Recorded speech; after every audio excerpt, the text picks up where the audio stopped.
This is not true about aquariums. Here are 3 fish myths that kind of float around in the aquarium hobby. Myth number 1, fish only grow to the size of the tank that they're kept in.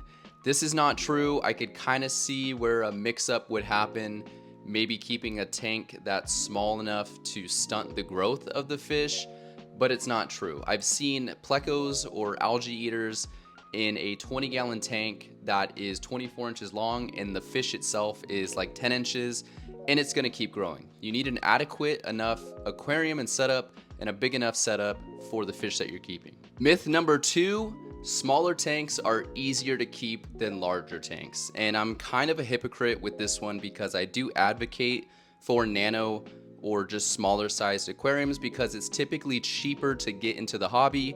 But in terms of keeping water quality and parameters balanced and keeping a healthy system, larger tanks are a little bit easier because they're more forgiving. There's more water in, volume of water in the tank. So if you mess up with temperature or with a saltwater tank, if you have a salinity swing, you have a little bit more room with that larger volume of water than a smaller tank. Myth number 3, fish are cheap and easy pets to keep.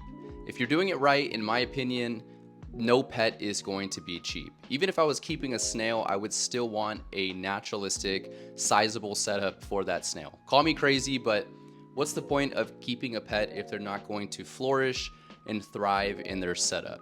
Saltwater tanks are known to be expensive. Even freshwater, if you're doing planted with CO2 and maybe crazy lighting, they can be expensive. You want to make sure that you can do maintenance and water changes on these systems so that they're healthy.